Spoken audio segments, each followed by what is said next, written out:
할렐루야. 아멘. 하나님께서 귀한 은혜의 말씀으로 우리에게 힘을 주실 줄로 믿습니다.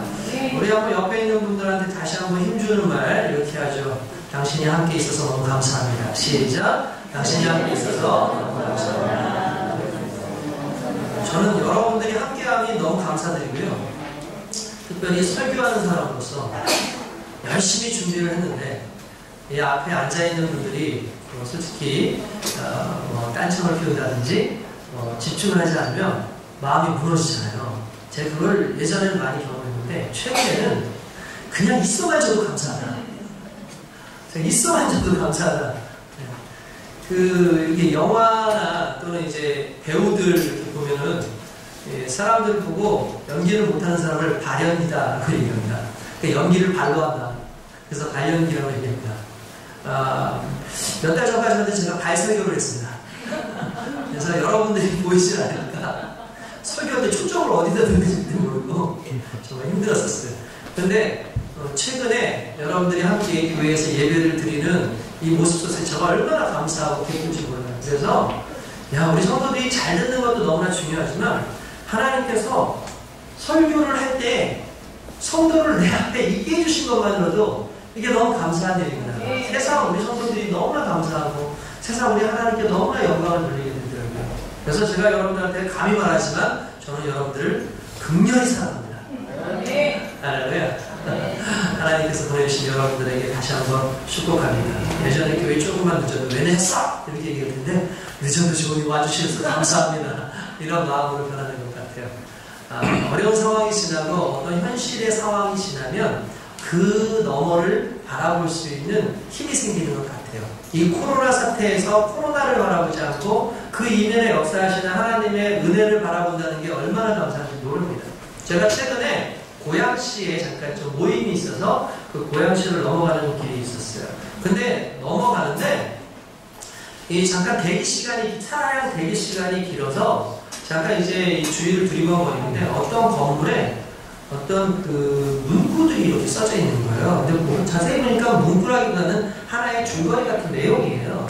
그 내용을 이렇게 읽다가 제가 너무 인상 깊어서 그걸 짧은 시간에 적었어요. 내용이 뭐냐면 이런 겁니다. 어느 초등학교 선생님이 아이들한테 물었습니다. 얘들아, 눈이 녹으면 어떻게 되느냐? 그러니까 한 아이가 이렇게 대답합니다.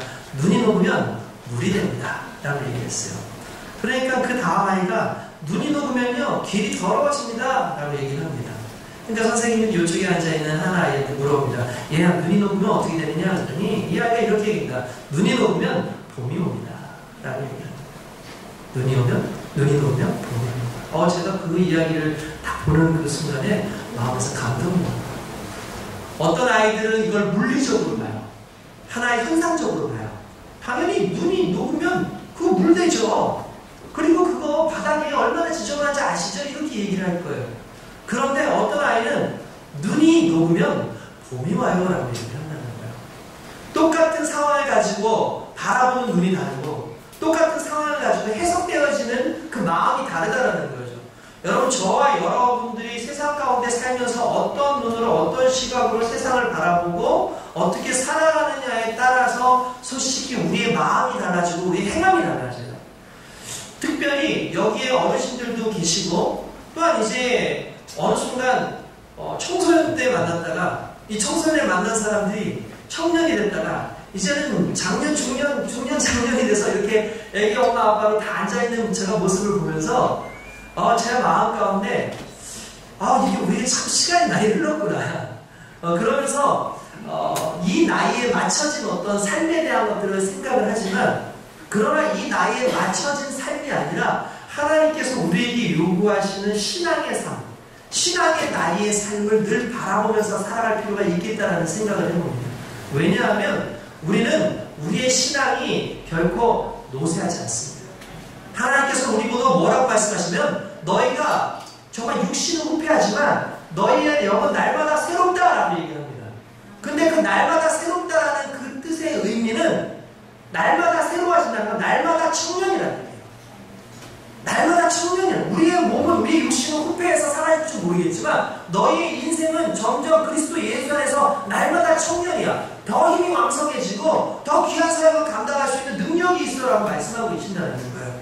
그러므로 저와 여러분들이 오늘 물리적인 어떤 상황의 현실을 바라보지 말고 믿음의 눈을 가지고 믿음으로 주님의 말씀 안에 살아가는 저와 여러분들 수 있게 주님의 이름으로 축원드립니다.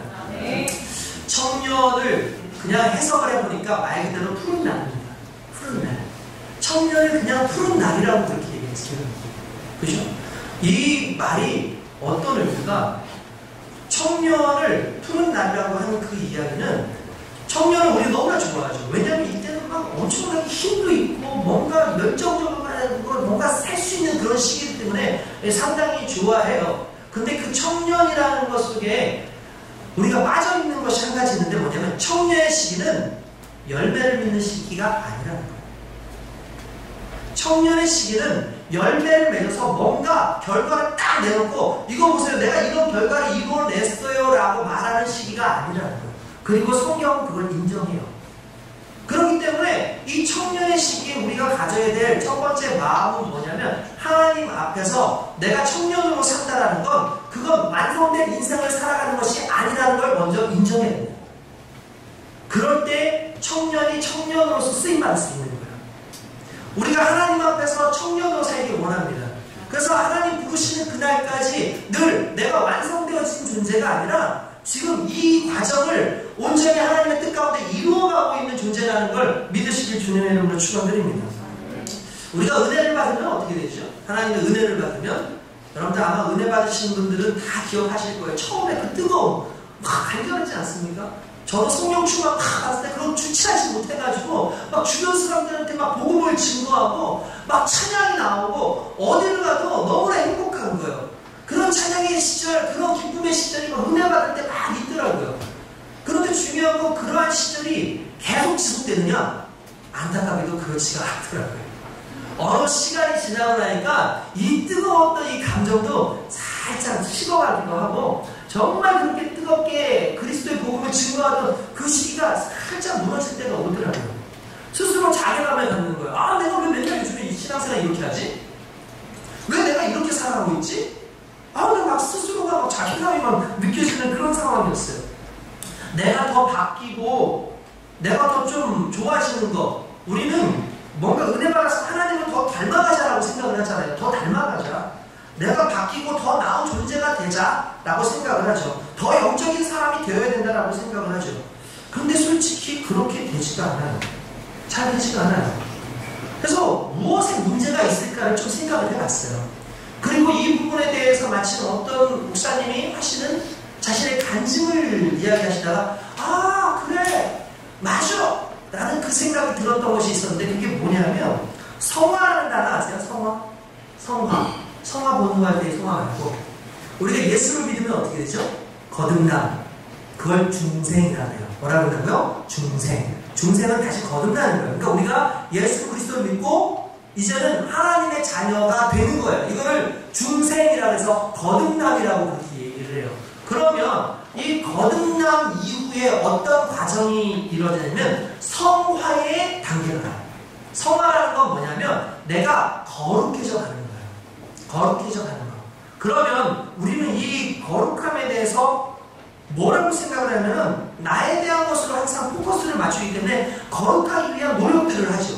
애쓰죠. 정말 나름대로 노력을 합니다. 근데 여러분 아시겠지만 우리가 얼마나 약한 존재입니까? 그렇죠? 얼마나 약한 존재예요. 특별히 젊은이의 시절은 궤도를 수정하기가 상당히 힘든 시절이에요. 여러분 이게 이해가 안 되실 거예요. 아니 젊은이 시절에 왜 궤도를 수정하기가 상당히 힘들어? 왜냐하면 젊은이들은 항상 자신감이 있어요. 항상 자신이 무언가 할 수 있다고 생각하고 뭔가 대단한 삶을 살 것처럼 그렇게 생각을 해요. 그래서 젊은이들의 삶은 항상 직선적이고 뭔가 돌아가려고 하지 않고 그냥 내가 이건 치고 부시고 가면 부시고 같이 내가 망가져도 부시고 가면 부시고 같이 내가 돌아가겠다라는 생각을 잘 안 하는 시기가 젊은이 시기인데 이 젊은이의 시기를 마치 성화의 시기라고 생각이 되는 거예요. 성화의 시기. 예수를 꼭 믿어서 어린아이와 같은 그런 중생의 시기가 있었는데 이제 내가 정말 하나님 앞에서 온전한 믿음으로서 딱 증명되기 위한 그 거룩해지는 과정은 마치 젊은이의 그 시절 같은 거예요. 그러니까 하나의 그런 단계거든요. 그러니까 내가 힘 있어 보이고 내가 뭔가 할 수 있을 것 같고 그런 시절. 노력하는 시기예요. 뭔가 노력하는 시기. 그런데 노력하는 문제는 노력에 있지 않더라고요. 술을 끊겠다. 담배를 끊겠다. 노력하기가 쉽지 않아요. 그럴 때마다 사람들이 느끼는 게 절망이라는 거예요. 아, 내가 너무 힘들구나. 내가 너무 힘들구나. 근데 이렇게 내가 무언가를 해보겠다라고 하는 그 노력을 우리는 성화라고 생각을 해요. 내가 애쓰고 나를 변화시키겠다라고 생각하는 걸 성화라고 생각해요. 그런데 중요한 건 성화는 그렇게 해서 되는 게 아니에요. 우리의 생각과 우리의 시선이 바뀌어야 돼요. 어떻게 바뀌냐면 하나님을 닮아가는 것에 집중을 두는 게 아니라 하나님을 알아가는 것에 집중해야 돼요. 이게 무슨 말이냐? 하나님을 닮아가는 건 그 닮기 위해서 내가 노력을 해야 돼요. 애씀이 있어야 되죠. 그죠? 그런데 하나님을 알아가는 건 하나님으로부터 내게 오는 지식이고 전달이에요. 여러분 그렇지 않습니까? 하나님을 알아가니까 그 목사님 그래요. 자기도 청년 시절에 은혜 받아가지고 뭔가 막 하고 그 다음부터 정말 열심히 봉사하고 헌신하니까 권사님들이 그렇게 이뻐들어요. 야, 이 청년이 어떻게 이렇게 열심히 나와서 하느냐. 근데 시간이 가면 갈수록 매너리즘에 빠지고 잘 못하는 자기를 보면서 자기감도 느껴지고 너무 힘들고 모든 사람들이 계속 쳐다보는 거예요. 나만 쳐다보는 거예요. 나만. 아마 여러분 우리 교회에서도 청년들 중에서 특별히 이 목사님이나 권사님이나 집사님들의 그 눈이 특별히 이렇게 꽂히는 사람들이 있을 거예요. 그런 사람들 처음에는 열심히 해보겠다. 시간 지나면 부담스럽거든요. 야, 이거 너무 부담스러운데 이거. 나 정말 도망가고 싶은데? 라는 그런 마음이 있을 수도 있어요. 왜냐하면 내가 은혜를 받았던 그 상황과 내가 열심히 할 수 있는 거기에 한계가 있기 때문에 그래요. 그런데 내가 하나님을 알아가고 났더니 그 목사님 그래요. 내가 하나님을 알아가고 난 다음에 알아가고자 하는 걸로 내 시선을 바꾸고 난 다음에 나한테 처음에 온 게 뭐냐면 자유함입니다. 그러니까 노력이나 애씀이 중요한 게 아니라 내가 하나님을 알아가는데 좀 더 집중을 하기 시작하는데 그 알아감을 또 다른 말로 하면 교제. 뭐예요? 교제. 하나님과 만나서 교제하는 거예요. 그러니까 하나님을 만나서 교제를 하기 시작하니까 그분과 교제를 하는데 방법이 몇 가지가 없는데 딱 두 가지가 생각나요. 첫 번째는 기도하는 거. 그리고 하나는 말씀을 읽는 거예요. 그러니까 하나님 앞에 기도를 했어요. 기도를 해서 하나님 앞에 기도하고 하나님의 말씀을 읽었더니 중요한 건 내가 너무나 행복하고 자유로움을 얻는데 신앙이 좋아지려고 목표를 삼으면 언젠가 반드시 절망하고 실망해요. 신앙이 좋아지는 걸 목표로 하면 우리는 신앙이 좋아지는데 목표를 가질 필요가 없이 하나님을 알아가는 데 목적을 두면 돼요. 그러면 하나님을 알아가다 보니까 이게 뭔 상황이 생기냐면 내가 하나님을 알아가니까 하나님을 사랑하게 돼요. 그리고 하나님을 사랑하다 보니까 하나님의 말씀을 지키고 살아가고 싶어하는 순종함이 생기더라고요. 그러니까 그 순종함이 생기고 나니까 자연스럽게 어느 순간 내가 변화되어 있더라고요. 그러니까 우리는 애써서 내가 노력하고 애쓰고 이렇게 하고 저렇게 해서 내가 나를 스스로 변화시켜야지 된다라고 생각하고 모든 의무와 짐을 나에게 다 두고 그렇게 달려가는데 진정한 신앙의 목적은 나를 변화시키는 데 목적이 있었던 게 아니라 하나님과 교제하고 하나님을 알아가는 순간 깊이 알면 알수록 그분을 사랑하게 되고 그 사랑하는 그분의 말씀에 순종하고 싶어지고 그 순종하는 삶을 내가 실행하다 보니까 어느 순간에 진정한 변화함이 있고 진정한 기쁨이 있더라고요. 억지로 누군가에게 무언가를 막 일을 해주는 사람이 아니라 그 사람을 사랑하는 사람은 기분 좋게 행복한 마음으로 그를 섬길 수 있는 것 아니겠습니까? 이게 중요하다는 거예요. 우리가 시선을 바꿔야 돼요. 무슨 말이냐? 나의 노력의 시선이 중요한 게 아니라 이제 하나님을 알아가는 시선, 하나님을 깊이 알아가고 그분과 교제하는데 우리의 삶의 신앙의 시선을 좀 더 바꿀 필요가 있다는 거죠. 여러분 우리 예수 노력하잖아요. 그죠? 나름대로 열심히 교회 오려고 노력하고 지각하지 않으려고 애쓰고 이렇게 저렇게 막 애쓰는데 중요한 건 그러한 애씀을 가지고 되는 것이 아니라 내가 하나님을 좀 더 알아가고 그분의 은혜를 경험하기 시작하고 계속해서 그분과 교제하고 말씀을 깨닫기 시작하면 그 말씀에 힘이 되어지고 순종하게 되고 우리의 인생이 달라지는 줄 믿습니다. 저는 여러분 우리의 생각 생각과 우리의 바라보는 눈이 조금 바뀌었으면 좋겠어요. 우리 청년이 그렇지 않습니까? 나의 청년의 이 시기에 내가 뭔가 열심히 해서 교회를 한번 바꿔보겠다고 생각하지 마시고, 나의 청년의 이 시기에 하나님을 더 알아가겠다. 이 시기에 하나님 앞에 더 기도하겠다. 그리고 나의 이 젊음의 이런 모든 것들로부터 발산되어지는 것들을, 이걸 통제할 수 있는 방법이 없거든요.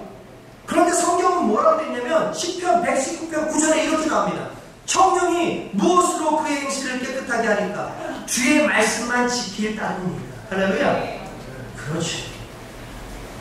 청년의 이 시기에 우리가 할 수 있는 것은 하나님의 말씀을 듣고 그분을 알아가고 결국 그분의 계명을 따라서 갔더니 내 삶이 통제가 되고 내 삶에 은혜가 생겨요. 그것이 우리에게 힘이 되는 거예요. 이 청년의 힘이 되는 거예요. 언제나 그런 영화 명량인가요? 명량이라는 영화 보셨죠? 거기 백성들이 너무 막 그냥 일본 그 외국들이 너무 무서워가지고 벌벌벌벌 떨고 있으니까 이순신장이 한참 고민을 해요. 막 고민을 합니다. 고민을 하다가 조용히 한마디 하는 게 있어요. 뭐라고 했냐면 이 두려움을 용기로만 바꿨습니다. 여러분 보신 분들은 기억하실 거예요. 이 두려움을 용기로만 바꾸고 싶다는 거지. 무슨 말이냐면 두려움은 엄청난 힘이 있어요. 그죠? 두려움은 엄청난 힘이 있어요. 사람이 두려우면요 막 주변에 오는데도 초인적 힘이 막 나와요. 막 두려움을 막 떨면서. 그런데 이 두려움을 같은 힘인데 용기라는 걸로 바꿀 수만 있다면 되지 않을까 했는데 결국 그게 핵심 주제였어요. 그 주제를 가지고 결국 그 명량대전을 이겨요. 이게 시선의 변화죠. 힘의 변화예요. 청년의 힘을 내 노력의 힘에서 하나님을 알아가는 힘으로 변화시키는 거예요. 그러면 우리 인생이 반드시 바뀌게 되어 있어요. 저는 이 전기의 원리가 항상 그렇다고 생각합니다. 여러분 수력발전소 있죠. 수력발전소에서 이렇게 물이 흘러가지 않습니까? 그러다가 이 수력발전은 댐을 공사를 하잖아요. 그러면 댐에서 위에서 아래로 쭉 물이 떨어지지 않습니까? 그러면 에너지의 변화가 생겨요. 여러분들 우리 뭐 과학을 배워보신 분들은 알겠지만 그냥 물이 떨어지는 거예요. 물이 떨어지는 거예요. 높은 곳에 있는 것이 아래쪽으로 떨어지면 무슨 에너지예요? 아 맞아요. 위치 에너지. 벌써 다르네. 이까수시가 달라. 뭐 말하고 싶은 사람이 있었어. 그러니까 위치 에너지예요. 이 위치 에너지가 바뀌는 순간에 터빈이 돌아가면서 이게 운동을 하죠. 운동할 때 무슨 에너지로 변한가요? 방금 전에 말한 운동 에너지가 돼요. 그럼 그 운동 에너지가 결국 무슨 에너지를 만들면 열 에너지를 만들어요. 그리고 그 열 에너지에 의해서 우리가 아는 전기 에너지로 오는 거죠. 그러니까 에너지의 순환 아닙니까? 위치 에너지에서 운동 에너지로 그것이 결국은 전기 이 에너지로 오게 되는 거죠. 그러니까 분명히 모양은 달라요. 그 모양이 달라요. 근데 그 모양이 변형될 때마다 그 모양이 또 변형될 때마다 새로운 에너지가 발생하는 거예요. 똑같은 거예요. 우리가 힘이 있어요. 우리의 삶에 에너지가 넘쳐요. 근데 그 에너지를 그 에너지로 사용하지 않고 어느 순간 이 에너지의 방향만 좀 바꿨더니 여기서 또 다른 에너지가 나오네? 그리고 또 다른 에너지에서 또 다른 방향만 바꿨더니 더 큰 에너지가 나오는 거죠. 우리는 젊음이라고 하는 이 청년의 시대의 이 에너지 이걸 계속 발산할 수 있는 것이 있는데 어느 날 생각 가운데 이 에너지를 하나님 알아가는 대로 바꿔보자라고 하는 순간에 하나님이 역사하시고 그 하나님이 우리에게 사명 주시고 은혜 주시는 그 은혜로 말미암아 내가 삶 가운데 살 때 능력이 나타나요. 기적이 나타나죠. 그렇게 살아가는 사람들을 크리스찬이라고 얘기하고 그런 사람들을 열정을 가지고 살아가는 하나님의 사람이라고 얘기합니다. 저는 저와 여러분들이 그렇게 살아가기를 원합니다. 청년의 때가 왜 중요한지 다시 말씀드리지만 자기가 강한 시절이에요. 자기를 믿을 때입니다. 그런데 하나님을 청년 때 실은 믿기가 쉽지 않아요. 왜 그렇죠? 왜냐하면 하나님 없이도 잘 살 수 있을 것 같은 날이에요. 하나님 없이도 잘 살 수 있을 것 같은 날이에요. 이 젊은 사람들이 특별히 했는데 최근에 그 코로나19 때 청년들이 너무 돌아다니는 거예요. 제가 며칠 전에는 페이스북에다가 글을 하나 올렸어요. 청년들아 제발 도와준다지 말아라. 니들은 건강하다고 안 죽을 줄 알고 괜찮다고 하지만 집에 계시는 어르신들은 무슨 죄냐. 내가 그래서 페이스북에다 올렸어요. 보신 분 페이스북 안 하는 걸로. 내가 인기가 없는 거구나. 생각해보니까. 제가 그렇게 글을 올렸어요. 왜 제가 글을 올렸냐면, 놀랍습니다. 제가 페이스북을 보거든요. 제 페이스북에 거의 한 90%는 청소년, 청년들입니다. 거기 이렇게 페이스북 보면 애들이 술자리 한 번 다 올려요. 먹고 죽어! 그러면서 이렇게 올리는 애들도 있고, 또 어떤 애들은 이제 막 자기들 술 마시고 오늘도 한잔 했어. 그러면서 딱 하고, 어떤 친구들이 진짜 노골적으로요. 코로나 그게 뭔데? 이런 친구들이 있어요. 막 클럽에서 춤추고 있는 거 찍고 막 그런 거. 제가 우리 가슴 끔찍끔찍하더라고요.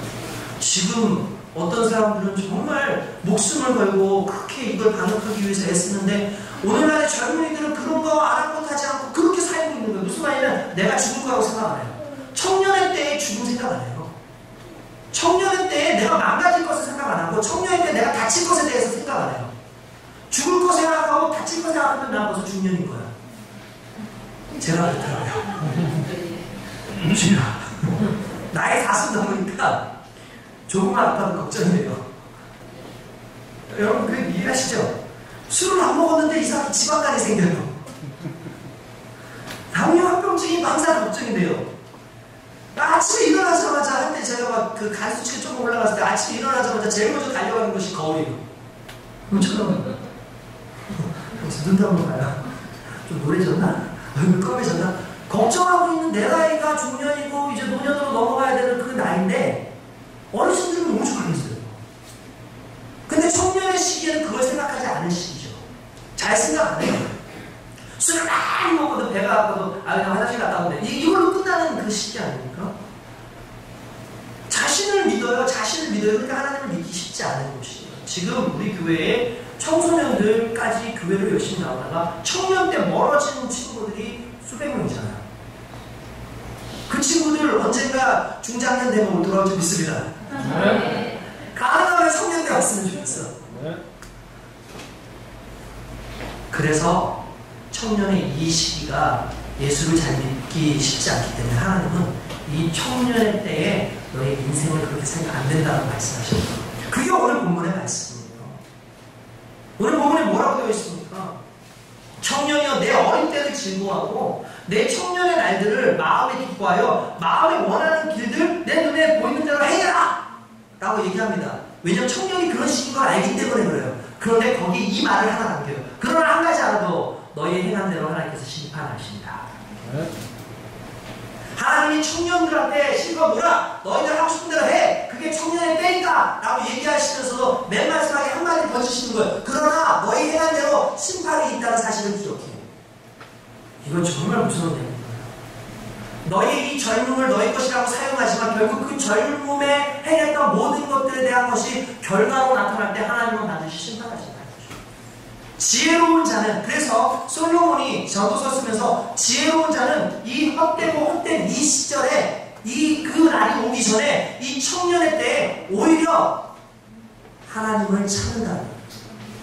그래서 오늘 읽은 12장 1절에 보면 이렇게 나옵니다. 너는 청년의 때 곧 너희 창조주를 기억해라. 곧 공고한 날이 이르기 전에 나는 아무 날이 없다고 할 해가 가깝기 전에 하나님을 찾으라고 되어 있어요. 그런데 여기서 중요한 단어가 나와요. 그냥 하나님 이렇게 얘기하지 않았어요. 뭐라고 되어 있죠? 창조주. 창조주. 왜 하나님을 찾으라 하지 않고 창조주를 찾으라고 했을까요? 이걸 내 존재를 역으로 세우는 무슨 말이냐면 내가 만들어졌다는 거예요. 무슨 말이냐면 내가 이 땅에 태어난 이유가 있다는 거예요. 목적이 있다는 거예요. 창조를 했다는 건 창조의 목적이 있는 거죠. 여러분들이 만약에 무언가를 만든다고 생각해보세요. 그 목적이 있으니까 만드는 거 아닙니까? 집을 만드는 사람은 왜 만들어요? 살려고 만들죠.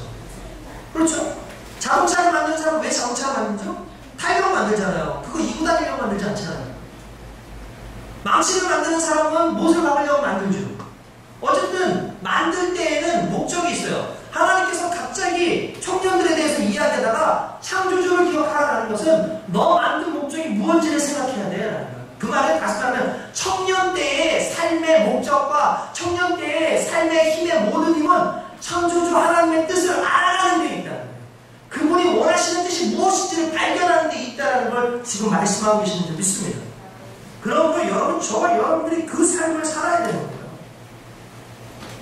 하나님께서는요, 이 말씀 속에 이 심판을 얘기하시면서 두 가지를 얘기합니다. 아까 전에 얘기했죠. 지금 심판받는다면 솔직히 그게 나의 마지막이잖아요. 그죠?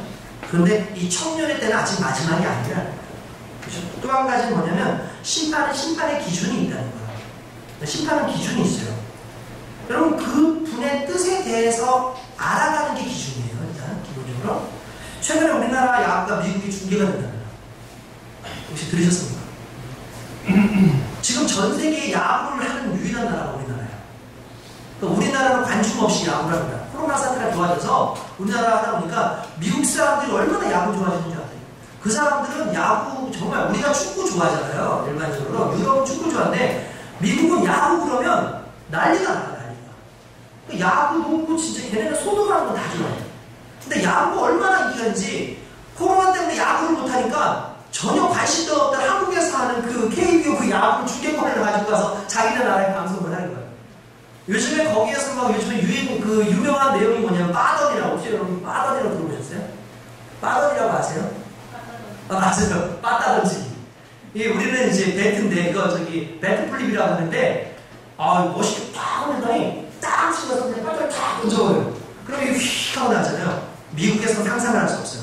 왜냐하면 이 빠던은 미국에서는 이거는 상대 선수를 조롱하는 거라 그래가지고 싸움나요. 실제로 싸움난 적도 있었어요. 그래서 빠던 못하게 해요. 빠던하면은 뒤에서 뭐라고 한 마디 저기 경고를 줘요. 심판이. 근데 우리나라는 그런 게 없어요. 이 세레머니야. 딱 지금 쭉 하고 날아가요. 그러면 확 사람들이 막 열광을 하죠. 근데 미국 사람들이 이걸 보고 열광을 해요. 오, 그래서 멋있다. 딱 치는데 그 빠던도 종류가 여러요. 이렇게 딱 치더니 분명히 나 이거 낮다고 생각했는데 나는데 이게 올라가. 막 그런 식으로 나오는 거예요. 메이저리그 사람들이, 메이저리그 맞죠? 메이저리그 맞죠? 막 보면서 막 사람들이 박수치고 우리나라 그 창인데도 불구하고 외국 사람들이 영어로 막 쓰면서 대단하다, 대단하다고 막 계속 그렇게 쓰는 거예요. 그렇게 막 엄청 대단하게 막 야구가 지금 막 하는 거예요.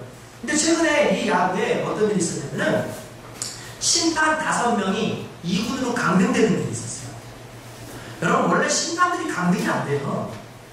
근데 어떤 일이냐면 어떤 한 선수가 인터뷰를 하다가 너무하다. 심판들 진짜 너무하다. 그들의 자질이 좀 의심스럽다. 이런 어떤 얘기를 한 거예요. 그리고 그걸 보고 난 다음에 이제 KBO에서 이 심판 받던 그 5명을 한꺼번에 2군으로 강등을 시키는데 내용이 뭐냐면 스트라이크 존이 있잖아요. 스트라이크 존이 있어요. 내 생각은 이게 아닌 것 같은데 스트라이크 존으로 들어가면 무조건 스트라이크입니다. 근데 이 사람들이 스트라이크 존이 거의 흔히 말해 인절미가 쭉쭉 늘어져. 이쪽으로 던졌는데도 포수가 일루 자꾸 일루 가져오는데 스트라이크라고 해요. 근데 여러분들 그 야구는 심판의 그 권위가 엄청나서 항의를 하면 퇴장합니다. 그냥 그대로. 그래서 이렇게 딱 하다가 이렇게 보고 난 다음에 스트라이크라고 하면 선수들 어떻게 하는지 아세요? 그냥 이래요. 분명히 욕하고 싶은데 그냥 이러는 거예요. 근데 어떤 사람들은 이렇게 하다가 화나서 이러잖아요? 그럼 심판이 딱 오면 배를 딱 내리면서 이렇게 얘기를 해요. 그러면서 엄청 스트라이크 되면 갑자기 딱 하면서 나가라고 합니다. 그래서 항의를 못해요. 근데 이 이용규 선수가 나오고 오죽했으면 이용규 선수가 나와가지고 이거 너무하는 거 아니냐, 심판의 자질의 문제다. 그걸 다 분석했던 사람들이 결국 이 사람들을 강등시켰는데, 왜냐하면 말 그대로 기준을 다 어겼어. 너무 심하죠. 심판도 기준을 어기니까 쫓겨나요. 기준을 어기니까. 하나님은 우리에게 말씀이라는 기준을 주셨어요. 계명을 주셨어요. 그래서 하나님이 살게끔 하셨던 그 기준이 있는데 그 기준대로 우리에게 살 것을 요구하셨죠. 심판이라는 것은 이 기준을 지키지 못했을 때 일어나는 것들이죠. 그러니까 하나님께서 청년의 시절에 너희가 인생을 지킬 수 있는 유일한 방법은 뭐냐면 하나님의 말씀을 듣고 그 말씀대로 사는 것이야. 그게 너희의 기준이야 라고 말씀하고 있다는 거예요. 여러분 인생을 정말 멋지게 살고 싶습니까? 하나님 우리를 창조하신 그 창조주의 삶을 우리가 온전히 이해하며 살고 싶습니까? 그렇다면 그 기준, 하나님의 말씀, 이 말씀에 집중하시기 주님의 축원드립니다. 할렐루야. 이런 모습이 필요해요. 그래서 그 기준을 가지고 살아가는 모습이 얼마나 아름다운지 모릅니다. 언제 여러분한테도 그분에 대한 설명을 드렸던 적이 있었던 것 같은데 1902년에 그 중국 선교사 아버지였던 아버지에게서부터 태어난 에릭 리들이라고 하는 사람이 있습니다. 이 사람은 영국 사람이에요. 그런데 이 사람이 유명한 달리기 선수입니다. 유명한 달리기 선수예요. 이 사람이 그 당시에 1900 거의 이제 20몇 년도 이럴 때에 그 사람이 세계 기록을 세웠는데 그때 세계 기록 9.7초예요. 9초 7. 그러니까 9초 7이니까 엄청 빠른 거죠. 그 기록이 1958년까지 깨지지 않았어요. 약 35년간 깨지지 않았었어요. 그걸 만들어낸 사람이 에릭 리들이라고 하는 사람인데 이 사람이 엄청난 크리스찬. 근데 이 사람에게 하나의 기준이 있었어요. 그 기준이 뭐냐면 내가 주일날에는 주일 성수한다. 주일날에는 어떤 상황이 있어도 달리기 하지 않는다는 이 사람의 기준이 있어요. 그래서 그 기준이 자신의 삶에 늘 원동력인 것으로 생각하는 사람인데 파리 올림픽을 나가겠습니다. 파리 올림픽에 나가는데 이게 어떻게 될까요? 100m 달리기 예선이 주일날 잡혀요. 국가대표인데 나갔을까 안 나갔을까? 안 나갔어요. 안 나가서 어떻게 될까? 실격되죠. 영국에 있는 모든 사람들이 이 사람을 욕을 하는 겁니다. 야! 네 크리스찬인 건 알지만 너 그렇다고 해서 주의를 그거 하면 지키는 건 알지만 이게 국가의 운명이라는 거 이거 정말 대단한 거 아니냐? 이거 국이 선양할 수 있는 이런 건데 어떻게 주일이라는 그걸로 해가지고 이걸 안 할 수가 있냐? 막 모든 사람들이 비난을 막 하는 거예요. 근데 아랑곳하잖아요. 그리고 이 사람이 가장 자신 없는 종목이 있는데 그게 400m 경기였어요. 그 400m 경기를 하는데 단거리 선수들은요 스프린트가 빠르기 때문에 100m 다 그냥 하는데 체력이 엄청나게 이렇게 소모가 되는 거거든요. 그러니까 그 짧은 시간을 막 달려서 들어가니까 가능한데 400m에서 단거리 선수가 우승할 확률은 거의 제로에 가까워요. 왜냐면 쓰는 근육이라는 거예요.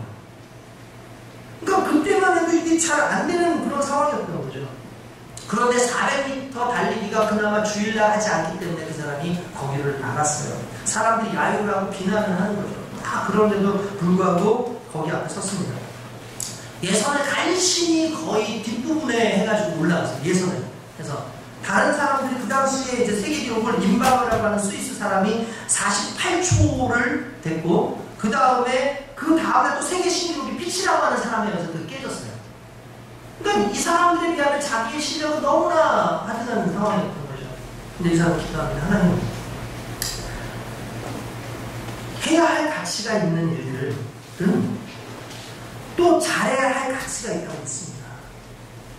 나는 주의를 섬기는 게 내가 해야 할 일이라고 믿습니다. 하나님을 먼저 만나는 게 내 일이라고 생각합니다. 그러나 이제 하나님, 내가 해야 할 일들이 있습니다. 이 해야 할 일들을 잘하기 위해서 하나님께서 힘을 주십시오. 기도를 하고 그러면서 달린다. 결심이 다 됐어요. 사람이 막 달리기 시작하는데 이 사람이 원래 그렇게 달리면 안 되는데 초반에 그냥 힘을 팍 주고 달린 거예요.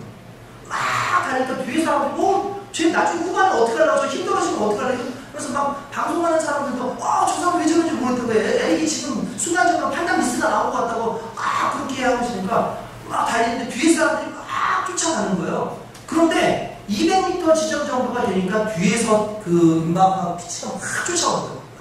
막 쫓아오는데 이제 이쯤에 힘이 빠져야 되는데 웬일입니까? 힘을 더 내는 거예요.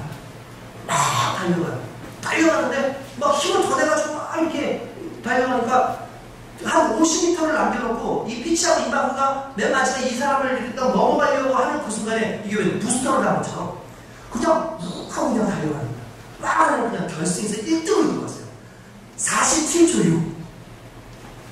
47초 6. 자기는 낼 수 없는 그 힘인데 그걸 낸 거예요. 막 영국의 모든 사람들이 일어나서 박수를 치면서 환호하기 시작하고 순간적으로 비난했던 그를 높이기 시작하는 거예요. 놀라운 상황이에요. 그래서 기자가 와서 물어봤어요. 어떻게 이렇게 당신은 잘 다닐 수 있었습니까? 아니 이렇게 합니다. 200m까지는 내 힘으로 다녔고요. 200m 그 다음부터 하나님께서 달리게 하셨습니다. 순간적으로 그걸 그대로 내시면서 보더라고요. 부르고요. 1981년에 바바바바바바 바바바바바바 이 노래 아세요? 바바바바바바 바바바바바 이게 불의 전차라고 하는 영화인데 에릭 리들의 그 이야기를 영화로 만들었는데 그 당시에 기독교 영화가 잘 안 되는데 이 에릭 리들의 불의 전차는 종교적인 믿음의 언어가 다 들어가 있는데도 불구하고 상을 받고 미국에서 엄청난 인기를 받았습니다. 그게 불의 전차라는 거고 에릭 리들입니다. 그 사람에게 선명한 기준이 있었어요. 나는 하나님이 먼저야. 나 하나님이 먼저야. 나 하나님의 말씀이 먼저고 예배가 먼저고 하나님 영광이 내 인생이 먼저야. 내가 이 삶을 살겠어라고 얘기하고 이렇게 얘기합니다. 이 삶을 살아가는 자에게 하나님께서 요구하시는 다른 삶도 잘 살아낼 것에 대해서 그는 몸으로 삶으로 보여주는 거죠. 그리고 놀라운 건 한참 전성기인 그 시대에 1년 뒤에 은퇴합니다. 그리고 어디 간 줄 아세요? 중국 선교사로. 중국 선교사로 가서 선교사로 간 이유가 뭐냐면 아버지가 중국 선교를 내려놓기로 했어요. 연세하면서. 아버지가 돌아오는데 바톤 터치라고 보는 거였어요. 중국에 가서 그렇게 있다가 1942년도에 막 그런 진주만 전쟁이 막 일어나고 하면서 이 중국 쪽에도 막 일본 분들이 와가지고 엄청난 상황들이 있습니다. 그때 포로 수용소에 들어갔대요. 그 포로 수용소에 들어갔는데도 불구하고 어린아이들 돌보고 이 아이 사람들을 돌보고 항상 희망을 주는 거예요. 그래서 예수 복음을 증거하는 거예요. 그러다가 1945년 2월에 얼마 남겨놓지 않은 그때에 영양실조와 뇌종양으로 순교했습니다. 그의 삶은 그 청년의 삶, 그 짧은 시간이요. 43살에 죽었거든요. 그가 살아왔던 그 청년의 삶은 일반적인 청년의 삶이 아닙니다. 세상의 관념 속에 있었던 청년의 삶이 아니라 하나님의 목적과 하나님의 뜻에 의해서 주어졌던 청년의 삶이었다는 거죠. 오늘 우리가 하나님 앞에서 어떤 청년의 삶을 살 겁니까? 이 청년의 삶이 필요하지 않습니까? 하나님의 뜻 가운데. 여러분, 청년이 나이가 어려서 청년인 줄 아십니까? 그렇지 않아요. 하나님의 꿈과 하나님의 비전을 꿈꾸고 내가 달려가는 그 사람이 청년인 거예요. 우리가 잘 아는 대로 여호수아와 갈렙은 85세가 되었는데 이스라엘 백성들이 아무도 저 헤브론 땅을 점령하려고 하진 않아요. 왜냐하면 그곳에 있는 사람들은 아낙 자손들이라서 키가 2m가 넘는 장대 같은 사람들입니다. 그 사람들한테 보니 이 이스라엘 백성들은 그냥 메뚜기 같은 거예요. 그가 40대 때 그거 정탐해서 사람들한테 있더니 사람들이 다 그것 때문에 정말 실족하고 막 넘어지니까 하나님께서 믿음 없음에 대해서 그들을 꾸짖지 않습니까? 그래서 40년 동안 결국 광야에서 맹맹맹맹 돌다가 거기 들어가지 못해요. 그러다가 나중에 갈렙이 들어가는 갈렙이 그때 그 청년 시절에 봤던 그 믿음을 가지고 뭐라고 하냐면 여호수아를 찾아가죠. 아무도 이 헤브론을 치려고 하지 않습니다. 아무도 이 헤브론에 가려고 하지 않습니다. 그들은 너무 강하니까. 그러나 제게 주십시오. 이 산지를 내게 허락해 주십시오. 그러니까 당신 늙었는데 어떻게 하려고 하니까 지금 내 나이가 모세가 살아있을 때 정탐으로 왔던 그때나 지금이나 동일합니다라고 얘기해요. 그때 여호수아가 네 믿음대로 된 거죠. 가라. 그리고 이스라엘의 그 유다 지파 갈렙의 앞장선 그 지파의 모든 족속이 헤브론을 점령해버립니다. 이 놀라운 역사가 85세 노인에게서 나타났다는 거예요. 그는 몸은 노인일지 모르지만 그의 인생은 청년이었고 그의 힘은 오직 하나님의 말씀과 하나님이 함께 하신다는 그 상황 속에 모두 다 메어져 있었다는 거예요. 여러분, 과정을 함부로 살지 맙시다. 우리 청년의 시절은 과정입니다. 많은 사람들이 결과가 다 좋다고 그러잖아요. 그렇지 않아요. 내가 돈을 많이 벌기 위해서 살인을 해요? 내가 돈을 많이 벌기 위해서 못된 짓을 해요? 그리고 번 돈이 의미가 있는 거예요? 그럼 결과인데 하나님 기뻐하시지 않죠. 청년의 시절은 과정을 만드는 시절이에요. 그 과정은 하나님 보시기에 옳기 위해선 하나님의 뜻과 하나님의 명령을 하는데 그게 말씀과 기도 안에서 가능한 거예요. 그리고 그것을 끊임없이 보고 내가 하나님과 교제하는 순간 하나님의 사랑이 내 가운데 거하고 그 사랑하는 자에게 순종하는 능력이 나타나게 되죠. 그러면 되는 거예요. 여리고성 아시죠 여러분? 여리고성 하나님께서 며칠 동안 놀게 하셨죠? 네, 7일간 놀게 하셨어요. 7일간. 여리고성이 무너지는 그게 거의 한 20절 정도가 나와요. 20절 정도가. 20절 정도가 나오는데 한 절, 두 절을 빼놓고 중간은 그냥 도는 얘기예요. 도는 얘기. 그리고 맨 마지막은 무너지는 얘기예요. 제가 만약에 글을 쓰는 사람이었으면 6일 동안 돌았더라. 끝. 그리고 무너졌더라. 아마 이렇게 썼을 거예요. 무너지는 걸 다 됐을 거야. 그 무너짐이 대단했는데 막 그냥 성벽이 와르르 무너질 때 큰 소리가 들렸고 그리고 하나님의 우레소리가 들리고 이렇게 따라서 한 몇 장을 그 20절 가운데 저 같으면 거기에 한 10절 이상은 썼을 것 같아요. 근데 그렇게 쓰지 않고 모세는 정말 여호수아는 다른 걸로 쓰지 않고 뭐라고 썼냐면 그 과정, 그 이스라엘 백성들이 그 여리고성을 6바퀴를 돌던 그 과정을 너무 자세하게 썼어요. 무엇을 의미하는지 아십니까? 하나님은 그냥 결과에 중시하시는 분이 아니라 순종함으로 그 과정 가운데 착실하게 해내고 성실하게 해내는 이들을 복 주신다는 거예요. 아멘. 오늘 여러분 우리의 과정을 무시하지 맙시다. 너무 빨리 가려고 그러지 맙시다. 너무 대단한 거 하려고 그러지 맙시다. 우리가 오늘 해야 될 것은 하나님의 말씀을 듣는 것이고 하나님의 뜻을 깨닫는 것이고 그 하나님의 영광을 이루기 위한 애씀이 있어야 될 줄로 믿습니다.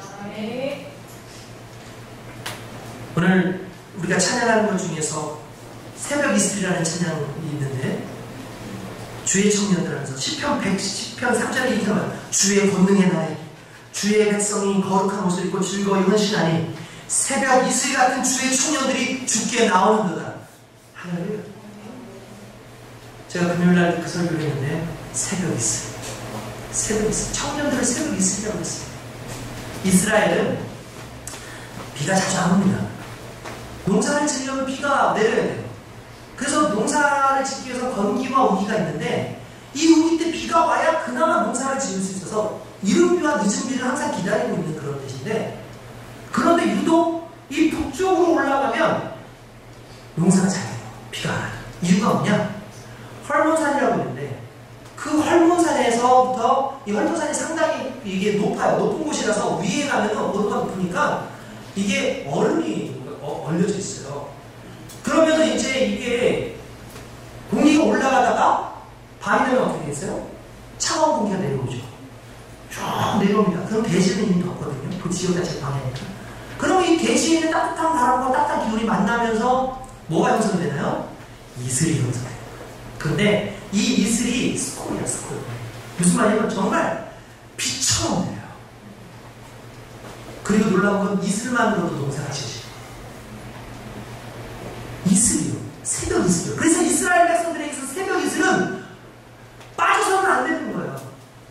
그런데 하나님께서 새벽 이슬들의 청년이라고 하는데 이 말의 또 다른 뜻은 무슨 의미냐면 그 의미는 새벽 이슬같이 매일 적셔지지 않으면 살지 못하는 시기가 청년의 시기라는 거예요. 날마다 공급받고 날마다 이슬이 우리 삶 가운데 와야 돼요. 그래야지 우리가 살 수 있어요. 그러려면 오늘 하나님과 교제해야 돼요. 하나님을 만나야 돼요. 세상 속에 세상의 흐름을 따라 살아가지 마십시오. 하나님을 만나면 우리는 늘 푸른 삶을 살 수 있습니다. 며칠 전에 우리 청년 중에 하나가 저하고 식사를 하면서 목사님 목회를 언제까지 하실 것 같아요? 그러더라고요. 그래서 왜?